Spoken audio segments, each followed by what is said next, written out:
Ils sont visibles au bord des artères, dans la rue ou se déplaçant même parfois pour aller demander de quoi assurer le quotidien. Il s'agit de la majeure partie des handicapés physiques. Toutefois, une deuxième catégorie se démarque en transformant son handicap physique en un véritable atout. Elle se bat nuit et jour pour vivre de ses efforts personnels, alors qu'une frange travaille dans l'administration, d'autres en revanche évoluent à titre privé. Comme quoi, le handicap physique n'est pas un frein au travail. Hussein Sissi. On les croise partout, le long des trottoirs, dans les bureaux, les ateliers ou les entreprises. Entre fauteuils roulants, avec des béquilles ou une déficience visuelle, les personnes en situation de handicap physique mènent des parcours très différents. Pour certains, le handicap ne constitue pas un obstacle à l'emploi. D'autres, en revanche, continuent de vivre de la mendicité. Aujourd'hui, je vis avec ce handicap. Cela ne me fait pas souffrir et je l'accepte. Je fais de la mendicité. J'avais pourtant arrêté pour me lancer dans le commerce, mais cela n'a pas marché. C'est pourquoi j'ai repris la mendicité.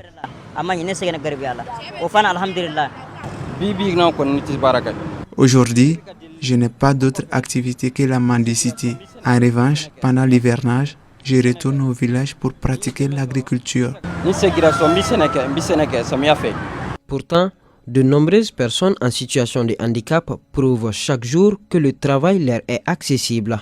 C'est le cas de Cheikh Omar Sissé qui exerce plusieurs activités, notamment dans le domaine de la menuiserie. Nous n'avons pas le choix, qu'on soit une personne vivant avec un handicap ou qu'on soit une personne valide. Seul l'emploi garanti. On est obligé de travailler pour survivre. On ne peut pas vivre dans la mendicité. En ce sens, j'ai l'obligation chaque jour de me battre pour avoir à manger.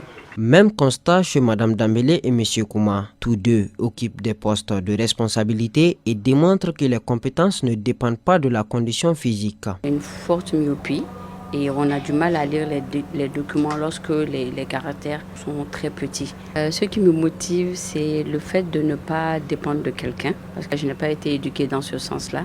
Tout dépend de comment vous percevez votre handicap. Là, effectivement, je suis une personne handicapée visuelle. Si moi, tous mes outils de travail, mes outils didactiques, tout est là à côté de moi, je travaille comme toutes les autres personnes dites valides. J'anime des conférences. Ici, tout est là. Je ne me sens plus en situation de handicap. Au-delà de leur réussite personnelle, ces femmes et ces hommes contribuent au développement économique de leur famille et de leur communauté. Je vis avec cet handicap depuis mon enfance. À un moment, j'ai constaté que mes parents traversaient des difficultés financières. Je me suis alors dit que je devais les aider, car je suis handicapée physiquement, mais pas mentalement. J'ai donc appris la coiffure et je me suis formée dans plusieurs autres domaines.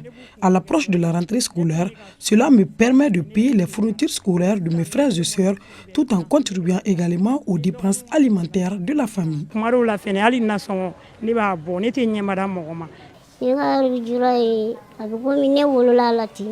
Je suis née avec ces handicaps. Au quotidien, tout est difficile pour moi. Mes parents ont tout essayé pour me soigner, mais sans succès. Malgré cela, je me bats pour m'en sortir. Je fabrique des bracelets que je revends. Les revenus me permettent de couvrir mes dépenses, comme le thé, ainsi que mes autres besoins. Pour les spécialistes des questions sociales, le véritable obstacle ne réside pas dans le handicap lui-même, mais dans les barrières sociales, professionnelles et environnementales qui limitent l'accès à l'emploi. Le handicap au Mali n'a jamais été vraiment un frein pour l'emploi des personnes vraiment concernées. Nous avons d'abord une culture qui fait que la cohésion sociale reste un facteur fondamental qui apparaît comme l'un des socles de nos valeurs culturelles. Dans ces dernières années d'ailleurs, nous avons vu qu'au niveau de la fonction publique, les autorités ont d'ailleurs déployé des efforts pour donner un quota à ces personnes-là à mobilité faible.